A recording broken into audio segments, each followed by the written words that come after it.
अस्सलाम वालेकुम।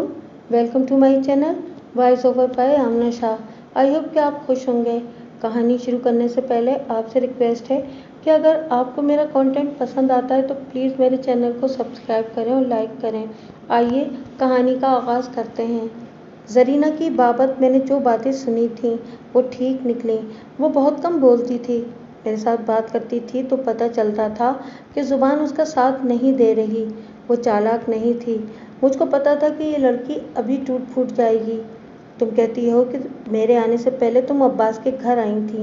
मैंने कहा, मुझको ये बताओ कि तुम दौड़ती हुई क्यों आ रही थी और तुम्हारे हाथ में कुल्हाड़ी क्यों थी। वो चुप रही। अगर वो तुम नहीं थी तो मुझको अब्बास बताएगा कि वो औरत कौन थी जिसके हाथ में कुल्हाड़ी थी। मैंने कहा, बोलो अब्बास। अब्बास भी चुप रहा। मैंने दोनों को इस तरह घेरा कि दोनों से बारी बारी सवाल करता था। दोनों आदि मुजरिम नहीं थे। ज़रीना तो घर की चार दीवारी में कैद रही थी। वो मेरी पूछगछ से तंग आ गई। उसके आंसू निकल आए। फिर वो सिसक सिसक कर रोने लगी। इतने में बाहर कुछ शोर सा सुनाई दिया। एक हेड कांस्टेबल दौड़ता हुआ मेरे पास आया और मुझको बताया कि पीर अपने बेटे की लाश लाया है। मैंने इससे ज़्यादा ना सुना। एक कांस्टेबल को अब्बास और ज़रीना पर खड़ा करके मैं बाहर को दौड़ा। पीर मेरी तरफ आ रहा था। बरामदे में एक चारपाई पड़ी थी। पीर ने इतना ही कहा, मेरा बेटा। उसके बेटे की लाश चारपाई पर पड़ी हुई थी। ऊपर चादर थी। चेहरा नंगा था। मैंने जाकर उसके माथे पे हाथ रखा, फिर अच्छी तरह देखा। वो सांस ले रहा था। ये तो जिंदा है, मैंने कहा। बेहोश बेहोश है ये, जख्मी है, पीर ने कहा। आपका दिमाग खराब तो नहीं किबला? मैंने पीर को कहा। इसे मौके से उठा लाए हो तो सीधे अस्पताल ले जाते। कायदे कानून के मुताबिक मैंने उसके जख्म देखकर कहा था ये, लेकिन मैंने कहा कि इसको फ़ौरन हॉस्पिटल ले जाओ, मैं वहीं आता हूँ। मैंने सिर्फ ये देखा कि उसकी गर्दन पर कपड़े लिपटे हुए थे। उसके अपने कपड़े खून से लिथरे हुए थे। उसको फ़ौरन हॉस्पिटल भेजने से आप ये ना समझें कि मुझको इस सांड के साथ हमदर्दी थी। मेरी हमदर्दी बस इतनी थी कि मुझको बयान दे दे और बता दे कि उसको किसने मारा है। फिर अगर मरना चाहता है तो बड़े शौक से मर जाए। मैंने एएसआई को हॉस्पिटल भेज दिया। उसको ये काम दिया कि ये शख्स होश में आ जाए तो डॉक्टर की मौजूदगी में उसका निज़ाई बयान ले ले। मैं ज़रीना का केस ख़त्म करने की कोशिश में था। मैंने किसी से भी ये न पूछा कि पीर का बेटा किस तरह ज़ख्मी हुआ है। ये सारा मामला एएसआई ने मालूम करना था। वो तजर्बेकार और सियाना आदमी था। मैंने अब्बास और ज़रीना की तरफ तवज्जो दी तो मुहर्रिर हेड कांस्टेबल मेरे पास आया। जनाब, आप तो बैठ गए। उसने कहा, ये बड़ी संगीन वारदात है। जख्मी को घर से दूर खेतों में से उठाकर लाए हैं। मालूम नहीं रात किस वक्त का वहाँ पड़ा था। इसके जिस्म में खून का एक कतरा नहीं रहा होगा। इसका खून 2 दिन और ख़त्म नहीं होगा। मैंने कहा, इन लोगों ने मुरीदों का बहुत खून पिया हुआ है। तुम ऐसा करो कि अस्पताल चले जाओ और जग्गू को कहो कि सारा केस संभाल ले और मौके पर पहुँचे। तुम एफआईआर लिख लेना। अगर जग्गू के जाने के बाद ज़ख्मी होश में आ जाए तो मुझको इत्तला देना ताकि मैं निज़ाई बयान ले लूँ। जग्गू मेरा एएसआई था और पूरा नाम जगन्नाथ था। ज़िला रोहतक का रहने वाला था। मैंने ये केस उसी के सुपुर्द कर दिया। मेरे पास ज़रीना के अलावा 6 और केस ज़ेरे तफ्तीश थे। क्या छोटे चाची फौत हो गए हैं? अब्बास ने मुझसे पूछा। ऐसे पापी इतनी जल्दी नहीं मरा करते, मैंने कहा। और तुम भी शायद इसी गद्दी के मुरीद हो। हाँ जी, अब्बास ने कहा। उनके तो हज़ारों मुरीद हैं। ज़रीना तो इनकी मुरीद नहीं। मैंने ज़रीना की तरफ देखकर मुस्कुराते हुए कहा, क्यों ज़रीना, पीर ने तुमको बुलाया था, तुम गई नहीं? मैंने देखा कि ज़रीना का रंग लाश की तरह सफ़ेद हो गया था। उसकी आंखें भी ऐसी हो गई थी कि इनमें जवानी की चमक रही ही नहीं थी। ऐसे नज़र आता था जैसे उसकी आंखें ठहर गई हों। मुझको डर लगा कि ये लड़की बेहोश हो जाएगी। ज़रीना, मैंने कहा, इतना मत घबराओ। मैं तुमसे पूछ रहा हूँ कि तुम कहाँ गई थी और तुमको किसने वरगलाया या अगवा किया था। मैंने ज़रीना का जवाब सुने बगैर अब्बास से पूछा, वो कुल्हाड़ी वाली औरत कौन थी जो रात को तुम्हारे घर आई थी? नहीं बताओगे तो दिमाग में ये रख लो कि ये लड़की लापता हो गई थी। थाने में केस लिखा गया है। लड़की गवाहों के सामने तुम्हारे घर से बरामद हुई है। मैंने तुम्हारे बाप को नहीं पकड़ा इस वास्ते कि मुझको मालूम है कि ज़रीना की और तुम्हारी मोहब्बत है। ज़रीना की ख्वाहिश थी कि उसकी शादी तुम्हारे साथ हो, जो वो हो ना पाई। उसने अपने दूल्हे को साफ जवाब दे दिया कि मैं तुमको अपना खामिद मानती ही नहीं। मैं तुमको पहले कह चुका हूँ और अब फिर कहता हूँ कि तुमने एक शादीशुदा औरत को अगवा किया है। अगर सच्ची बात नहीं बताते तो सज़ा के लिए तैयार हो जाओ। ये मोहब्बत तुमको बहुत महंगी पड़ेगी। पहले ये बताओ कि वो कुल्हाड़ी वाली औरत कौन थी? कुरान की कसम, वो मैं थी, ज़रीना ने कहा। मुझको अब्बास ने अगवा नहीं किया, मैं खुद गई थी। कहाँ? मैंने पूछा किसके पास, और रात को इनके पास क्यों आई? मेरी बात मानो ज़रीना, ये ना समझो कि मैं तुमको या अब्बास को ज़रूर ही सज़ा दिलवाऊंगा। मैं तुम दोनों को साफ बचा भी सकता हूँ। मेरे ये बात मानो कि पूरा बयान दे दो। जनाब, अब्बास ने मन्नत की और कहा कि आप मुझको गिरफ्तार कर लें। इसको मैंने अगवा किया था, ये रात को कहीं से भी नहीं आई थी। ये इतने दिन मेरे पास रही है, मैंने इसको कैद कर लिया था। मुझको गुस्सा भी आया और मैं हैरान भी हुआ कि ये शख्स क्या बकवास कर रहा है। ज़रीना कहती है कि कुल्हाड़ी वाली औरत वही थी और अब्बास कहता है कि ये उसके पास रही है और कहीं से भी नहीं आई। तुम जांगली हो, मैंने रौब से कहा, और तुम मुझको भी जांगली समझते हो? तुम मुल्जिम और थाने में बैठे हो। दिमाग को हाजिर करो, ये सोचो कि तुम्हारी दोनों बहनों को भी थाने बुलाया हुआ है। इज्जत वाले ख़ानदान की ये कितनी बेइज्जती की बात है। मैं तुम्हारी बहनों से भी बयान लूँगा, तुम्हारे बाप से भी बयान लूँगा। ज़रीना की माँ, बाप और भाई भी यही हैं। तुमको मालूम नहीं कि थानेदार किस तरह बयान लिया करते हैं? सबकी बेइज्जती होगी। मैं अपने और अब्बास के ख़ानदान पर कुर्बान हो जाऊंगी। ज़रीना यकलख दिलेर हो गई। कहने लगी, मैं आपको सारी बात सुनाती हूँ।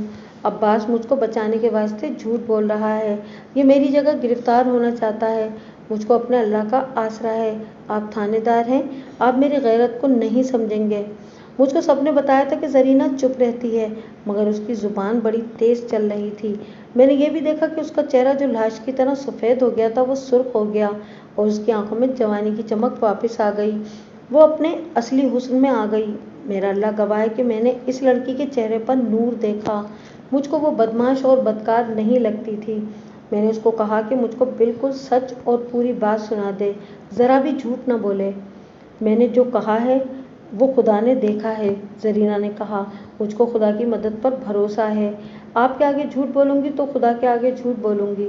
पुलिस की सर्विस में बड़ी खौफनाक वारदातें देखी हैं मैंने, बड़े खौफनाक मुजरिम देखे हैं, ऐसे मजलूम और मजरूब भी देखे हैं कि दिल कांप जाता था। लेकिन ज़रीना उन इंसानों में से थी जिनको मैं अब तक याद करता हूँ। ज़रीना ने मेरे ऊपर पता नहीं कैसा असर कर दिया था। उसने जो बयान दिया वो मैं आपको उतना ही सुनाता हूँ जितना ज़रूरत है। मैंने उस पर जो जो सवाल किए और उसने जो जो जवाब दिए वो सब सुनाने की ज़रूरत नहीं। उसने बात यहाँ से शुरू की कि वो अब्बास को चाहती थी, किसी और गैर मर्द के साथ बात नहीं करती थी। खामोश रहना उसकी आदत थी। किसी की कोई बात बुरी लगती थी तो इस बात को सीने में दबा लेती थी। उसको नींद में चलने की भी आदत थी, लेकिन हर रात नहीं। 20-25 दिन बाद उसको दौरा पड़ता था। उसके घर वाले बताते थे कि रात को वो सहन में फिरती रही है, वो ख्वाब में घूमती फिरती थी। माँ बाप ने उसकी शादी इकबाल के साथ कर दी। वो माँ के आगे रोई कि उसकी शादी इकबाल के साथ ना करो, वो अब्बास के साथ करना चाहती है, लेकिन उसके बाप ने उसकी ख्वाहिश को मार दिया। अब्बास मेरे पास बैठा हुआ है, ज़रीना ने बयान दिया। मैं इसको कहती हूँ कि मैं झूठ बोलूँ तो तुम मुझको रोक दो। इसने और मैंने कुरान मजीद पर हाथ रखकर कसम खाई थी कि हम मियाँ बीवी बनेंगे। इसने कहा था कि किसी और लड़की को अपने घर में नहीं बसाएगा, और मैंने कसम खाई थी कि मैं किसी और को अपना खामिद कबूल नहीं करूँगी। फिर हुआ इस तरह कि इकबाल उसका खामिद बन गया। ज़रीना खुदा और कुरान पाक से डरने वाली लड़की थी। वो डरती थी कि उसकी कसम टूट गई है और इस गुनाह की उसको सज़ा मिलेगी। ये गुनाह उसका अपना नहीं था, वो देहात की मजबूर लड़की थी। उसकी कसम तो उसके बाप ने तोड़ी थी। पहली रात जब उसको ख़ास कमरे में बिठा दिया गया तो उसने खुदा को याद किया और रो रो कर दुआ मांगी कि खुदा उसकी मदद करे। उसने खुदा को ये अल्फाज कहे कि अपने पाक कलाम की लाज रखना मेरे खुदा। जब इकबाल उसके पास आया तो ज़रीना ने उसको रोक दिया और कहा कि उसने उसको खामिद तस्लीम नहीं किया। ज़रीना ने मुझको बताया कि वो इतनी जुर्रत और हिम्मत वाली नहीं थी कि एक दिलेर और जवान मर्द को इस तरह कह देती। वो हैरान थी कि उसने ये अल्फाज किस तरह कह दिए। फिर वो इस पर हैरान हुई कि इकबाल पीछे हट गया। जरीना को ये उम्मीद नहीं थी, बल्कि उसको ये उम्मीद थी कि इकबाल उसके मुंह पर थप्पड़ मारेगा और उसको अपनी लौंडी समझकर उस पर ज़बरदस्ती अपना हुक्म चलाएगा। शादी से पहले उसको मालूम हो गया था कि इकबाल खूबसूरत है, निडर है और गांव में उसका रौब माना जाता है। जरीना तो हैरान थी ही, मैं भी हैरान हुआ। मैं भी मर्द हूँ। इकबाल जो जज्बात लेकर उर्वशी के कमरे में दाखिल हुआ था, इन जज्बात को मैं अच्छी तरह समझता हूँ और हर आदमी समझता है। इकबाल देहाती था, शायद गांव में 3-4 जमातें पढ़ा होगा। ऐसा समझे कि उस वक्त जब जरीना जैसी दिलकश लड़की उसकी ज़ौजियत में थी, तो वो फिर है ना इस तरह कैसे खामोश हो गया। इकबाल ने मुझको बताया था कि जब जरीना ने उसको खामिद कबूल करने से इनकार कर दिया तो उसकी मर्दानगी और जुर्रत ख़त्म हो गई। उसने कहा था कि जरीना ने मेरे ऊपर तावीज़ कराए हुए हैं। जरीना ने मुझको वही बयान दिया जो इकबाल ने दिया था।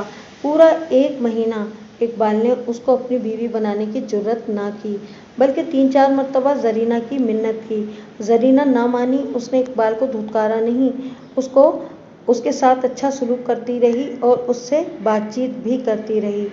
तुमने सोचा क्या था जरीना? मैंने उससे पूछा। जैसे तुम चलाना चाहती थी ऐसा कब तक चल सकता था? इकबाल कब तक तुम्हारा ये सलूक बर्दाश्त कर सकता था? मैंने ये सोचा था कि इकबाल तंग आकर मुझे तलाक दे देगा।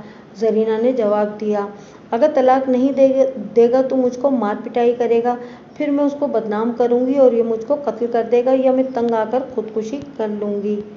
उसने अच्छा सोचा या बुरा सोचा, मैं आपको उसका बयान सुना रहा हूँ। आप खुद सोच लें कि उसने अच्छा किया या बुरा किया। जरीना ने फिर पीर का किस्सा सुनाया। वो खामोश तबे लड़की थी, लेकिन बेवकूफ़ नहीं थी। जब पीर उसके पास आया तो वो समझ गई कि उसको इकबाल लाया है। पीर ने जरीना को कहा कि तुम्हारी आंखों में बड़ा ख़तरनाक साया है, लेकिन जरीना ना डरी। वो ससुराल में नमाजें पूरी पढ़ती थी और अपनी निजात के लिए खुदा से दुआ भी मांगती रहती थी। पीर दूसरी मर्तबा आया तो जरीना को सबसे अलग बिठा लिया। उसने पहले की तरह उसकी आंखों में देखा और पूछा कि तुमको ये खामिद अच्छा नहीं लगता? जरीना ने उसको बताया कि हाँ, ये अच्छा नहीं लगता। पीर उसको तावीज़ पिलाकर चला गया और चौकीदार की बीवी को ज़बानी पैगाम भेजकर जरीना को बुलाया। जरीना को सोच आई थी कि इस पीर के हाथ में करामात होती तो वो इसको इकबाल की बीवी बना देता और वो इकबाल की ग़ुलाम हो जाती। जरीना पीर के दूसरे पैगाम पर उसकी नीयत को समझ गई। उसने अपना ज्ञान ध्यान खुदा पर लगाया हुआ था। 5-6 दिन गुजर गए। जरीना बहुत परेशान थी। इकबाल उसके खिलाफ कोई कार्रवाई नहीं करता था। जरीना के दिल में अब्बास था और उसको हर वक्त अब्बास नज़र आता रहता था। ससुराल में उसकी ऐसी कोई सहेली नहीं थी जिसको वो अपने दिल का हाल बताती। अपने गांव में भी उसकी हमराज सहेली कोई नहीं थी। इस वजह से गुबार उसके अंदर ही अंदर भरता रहा। शायद इसी का नतीजा था कि उसने एक ख्वाब देखा। ख्वाब में उसने अब्बास को देखा। वो दूर खड़ा जरीना को बुला रहा था। रास्ते में खेत और दरख्त थे। जरीना उसकी तरफ चल पड़ी। फासला ज़्यादा था, वो चलती गई। अब्बास एक जगह खड़ा था। वो जगह दूर ही दूर होती जा रही थी। फिर अचानक कहीं से 2 आदमी आ गए। उन्होंने जरीना को पकड़ लिया और उसको घसीटने लगे। जरीना उनके साथ नहीं जाना चाहती थी। एक आदमी ने उसको कंधे पर उठा लिया और दूसरे ने चाकू निकाल लिया और जरीना को जान से मारने की धमकी दी। फिर अंधेरा हो गया और फिर मध्यम सी रोशनी रह गई। जरीना एक आदमी के कंधे पर थी और एक आदमी उसको चाकू दिखा रहा था। वो ख्वाब से बेदार हो गई और उसका पहला ख्याल यही आया कि वो नींद में चलती हुई घर से निकल आई है और इन 2 आदमियों ने उसको पकड़ लिया है। उसने शोर मचा दिया। उसे कंधे से उतारकर खड़ा कर दिया गया। दूसरे आदमी ने चाकू को उसकी शहरक पर रखकर कहा कि चुप नहीं होती तो उसकी गर्दन काट दो। जरीना ने चिल्ला चिल्ला कर कहा कि मेरी गर्दन काट दो, काट दो। तुम किस यार के पास जा रही थी? एक आदमी ने उससे पूछा। हम तुमको आगे नहीं जाने देंगे। जरीना ने उनको रोते हुए बताया कि उसको नींद में चलने की बीमारी है और वो फलां की बेटी और फलां की बीवी है। एक आदमी ने उसको कहा कि चलो, तुमको घर छोड़ आते हैं। उसने धोखे में पीछे होकर उसका दुपट्टा उतार दिया और दोनों ने उसको गिराकर दुपट्टा उसके मुंह में ठूस दिया। फिर एक ने उसको उठा लिया। तुम उनको पहचानती हो? मैंने पूछा। नहीं, जरीना ने जवाब दिया। एक तो चांदनी बहुत मध्यम थी, दूसरे उन दोनों ने सर और चेहरे पगड़ियों में छुपाए हुए थे। यह आदमी उसको एक मकान में ले गए। उसको इस तरह कंधे पर उठाया हुआ था कि उसका पेट उस शख्स के कंधे पर था, उसकी टांगें उस शख्स के आगे और सर और बाजू इसके पीछे लटक रहे थे। वो देख नहीं सकती थी कि वो उसको कहाँ ले जाए जा रहे हैं। उसने इतनी महसूस किया कि ये मकान है। किसी के ये अल्फाज उसके कान में पड़े, शिकार है शिकार। मैंने पहले बताया कि नींद में चलने वालों को पता नहीं चलता कि वो हकीकी तौर पर चल रहा है। जरीना नींद में उठकर ड्योढ़ी में गई, दरवाजे की जंजीर खोली और बाहर निकल गई। इसमें हैरान होने वाली बात नहीं। मैंने सरकारी वकील पीपी केदारनाथ शर्मा के साथ बात की। उसने एक औरत का यही वाकया सुनाया था कि उसको यही मर्ज था। वो औरत तीसरी चौथी रात नींद में उठकर सूटकेस में से कपड़े निकालती, पहने हुए कपड़े उतारती और दूसरे कपड़े पहनकर बिस्तर पर जा लेटती थी। बात को जरा और मुख्तसर करके सुनाता हूँ। जरीना को एक कमरे में ले जाकर पलंग पर फेंक दिया गया। वहाँ एक लालटेन जल रही थी। दोनों आदमी बाहर चले गए और बाहर से दरवाज़ा बंद कर गए। जरीना को गशी आ गई। उसको मालूम नहीं था कि कितनी देर बाद उसको दोबारा होश आया।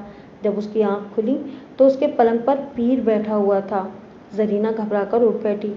तुमने कहा था कि पहले अपनी करामात दिखाओ, पीर ने हंसते हुए कहा। देख ली हमारी करामात। मेरे जिन तुम्हें किस तरह उठाकर लाए हैं। मैं नींद में चलती न जाने कहाँ तक आ पहुंची हूँ, जरीना ने रोते हुए कहा और पीर के आगे हाथ जोड़कर बोली, खुदा के लिए मुझको छोड़ दो, मेरा खामिद मुझको जान से मार देगा। पीर को इस पर रहम न आया। उसने जरीना के साथ वेश्यों वाला सलूक किया और जरीना चीखती चिल्लाती रही। पीर ने जरीना को सब्ज बाग दिखाए, बड़े बड़े लालच दिए और उसको कहा कि वो उसके खामिद से उसको तलाक दिला देगा और उसके साथ शादी भी कर लेगा। लेकिन जरीना चीखती चिल्लाती रही। 2 दिन पीर ने उसको इसी तरह कैद में रखा कि सिवाय एक औरत के जो उसको खाना देने आती थी, कोई और उसके कमरे में न गया। एक रात पीर फिर आया। जरीना ने उसके पाँव भी पकड़े, मगर पीर इंसानियत से बहुत दूर चला गया था। 2-3 दिन और गुजर गए। एक रात पीर का बेटा उसके कमरे में आ गया। गांव की औरतें उसको बड़ी अच्छी तरह जानती थीं। जरीना ने उसको देखा हुआ था, उसकी बदमाशियों की कहानियां भी सुनी हुई थीं। उसको देखकर जरीना और ज़्यादा डर गई। लेकिन पीर के सांड जैसे बेटे ने जरीना के साथ प्यार और मेहरबानी के लहजे में बात की। मुझको आज पता चला है कि मेरे बाप ने तुम्हें अगवा कराया है और यहाँ कैद कर रखा है। मुझको मौका नहीं मिल रहा था कि तुमको यहाँ से आज़ाद कराऊं। आज मौका मिल गया है। वो कहाँ है? जरीना ने पूछा। यहीं है, पीर के बेटे ने कहा, लेकिन इतनी ज़्यादा शराब पी गया है कि बेहोश पड़ा हुआ है। छोटे शाहजी, जरीना ने मिन्नत की और हाथ जोड़कर कहा, मुझको मेरे माँ बाप के घर पहुँचा दो, रुपयों से आपकी झोली भर दूंगी। मैं तुमसे कुछ नहीं लूँगा, छोटे शाहजी ने कहा। चलो मैं तुमको तुम्हारे घर पहुँचा देता हूँ। छोटा शाहजी जरीना को चोरों की तरह दबे पाँव हवेली में से निकाल कर ले गया। उसके हाथ में कुल्हाड़ी थी। तकरीबन आधा मील गए तो जरीना ने देखा कि उसका गांव दूसरी तरफ है और छोटा शाह उसे उल्टी तरफ ले जा रहा है। जरीना ने उसको कहा कि गांव तो उधर है। छोटे शाह ने कहा कि चक्कर काट कर जाएंगे, रास्ते में मेरे बाप का कोई आदमी न मिल जाए। जरीना उसके धोखे में आ गई। जब वो बहुत दूर चले गए तो जरीना ने कहा कि छोटे शाह जी, मेरा गांव तो बहुत दूर रह गया है, मैं तुमको तुम्हारे गांव नहीं ले जा रहा। छोटे शाह ने कहा, मैं तुमको जहाँ ले जा रहा हूँ वहाँ जाकर तुम खुश होगी। मैंने तुमको तुम्हारी शादी से पहले देखा था। मैंने इरादा कर लिया था कि तुमको अपनी मलका बनाऊंगा, लेकिन तुम्हारी शादी हो गई। मैंने अपनी गद्दी की ताकत इस्तेमाल करी और तुम खुद मेरे पास आ गई। अब तुम अपने घर को भूल जाओ। जरीना ने मुझको बयान देते हुए कहा कि मैंने पहले ही सोच लिया था कि अपने आप को ख़त्म कर लूँगी, मगर कोई जरिया नहीं मिलता था। मुझको जिस कमरे में रखा गया था वहाँ छुरी चाकू तो नहीं थे जिससे मैं अपना पेट चाक कर लेती। छोटे शाह ने मुझको इतनी दूर ले जाकर अपनी नीयत बताई तो मेरा दिमाग बिल्कुल साफ हो गया। मैंने मौत के साथ दोस्ती कर ली थी। मैंने छोटे शाह को कहा कि मुझको कोई एतराज़ नहीं, मैं आपके साथ रहूँगी, लेकिन आप मुझको कहाँ रखेंगे? पीर जी तो आपसे नाराज़ नहीं होंगे। जरीना ने मुझको बताया कि उसने अपने बाप को नंगी गाली देकर कहा कि उसको मैं सीधा कर लूँगा। अभी मैं तुमको एक और गांव ले जा रहा हूँ, वहाँ तुमको अपने दोस्त के घर छोड़कर वापस आ जाऊँगा, फिर 2-3 दिनों बाद तुम्हारे पास आऊँगा। जरीना के बयान से हटकर मैं 1-2 बातें अपनी तरफ से कहता हूँ।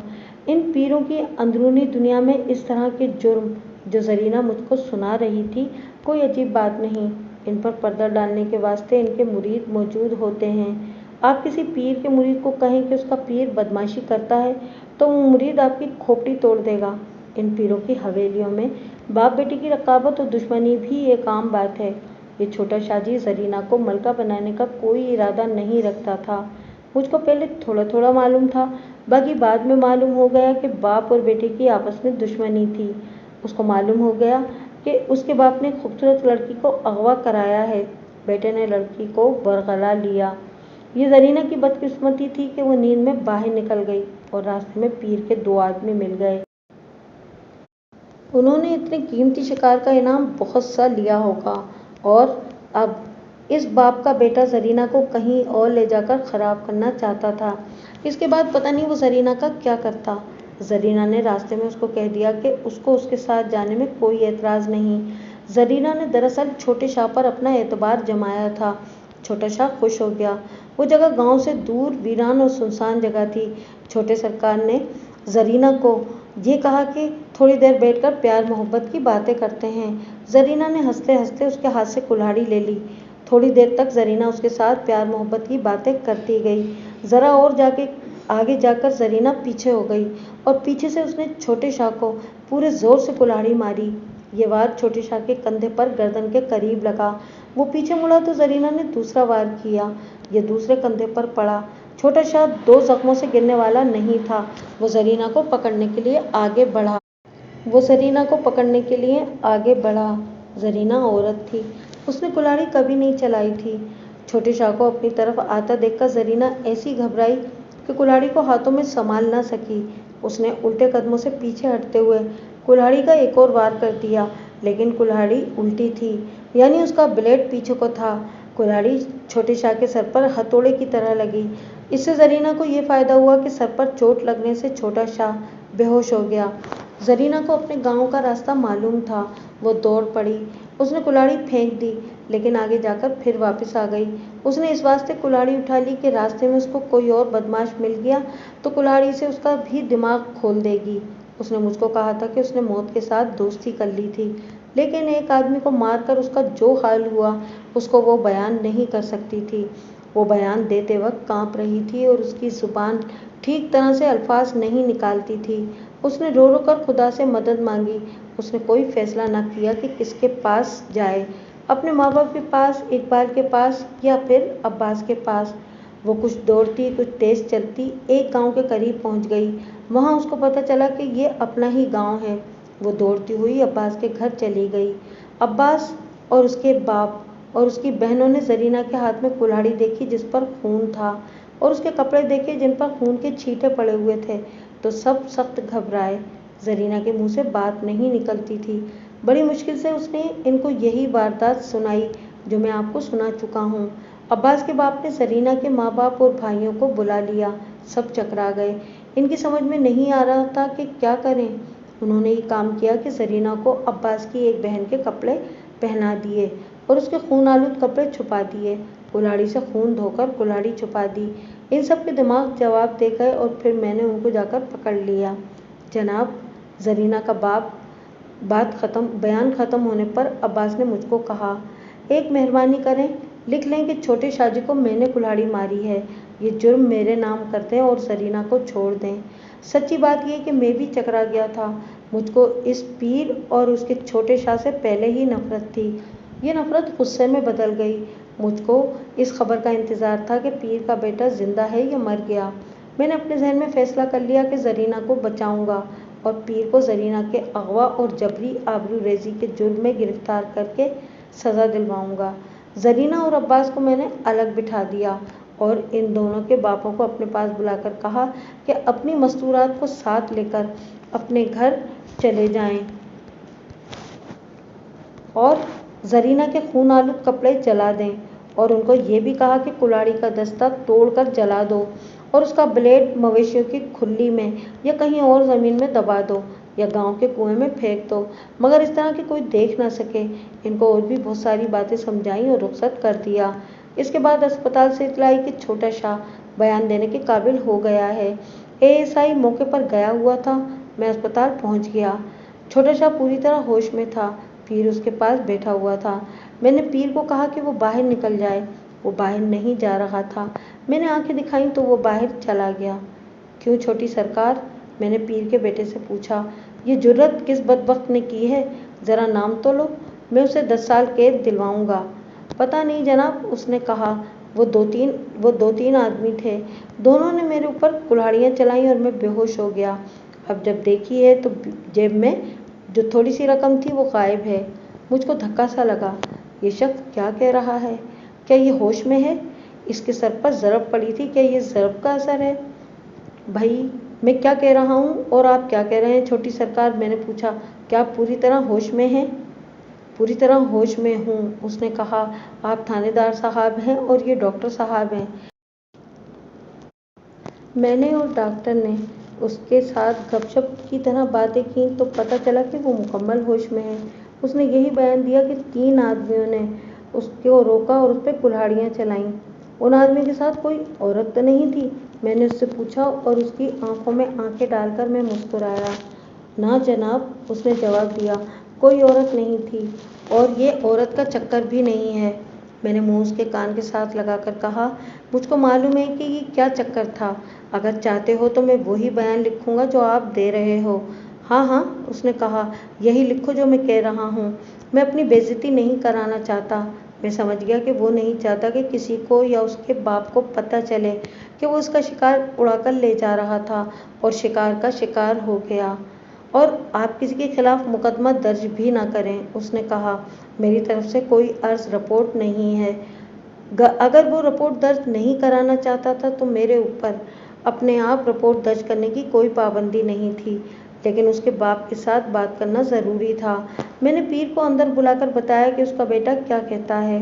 پیر نے بیٹے سے پوچھا۔ بیٹے نے باپ کو گھور کر اور بڑی گستاخی سے جواب دیا۔ پیر کو یہ خوش فہمی تھی کہ مجھ کو معلوم نہیں کہ اصل معاملہ کیا ہے۔ پیر کے ہاتھ سے زرینہ نکل گئی تھی۔ اس کو یقین ہوگا کہ یہ کارستانی اس کے بیٹے کی ہی ہو سکتی ہے۔ باپ بیٹا پہلے ہی ایک دوسرے سے کھنچے ہوئے تھے، اب تو دشمنی اور زیادہ ہو گئی۔ پیر صرف اسے اس لیے اسپتال لے کر آ گیا تھا کہ لوگ باتیں نہ بنائیں کہ باپ اپنے بیٹے کے حادثے پر نہیں آیا۔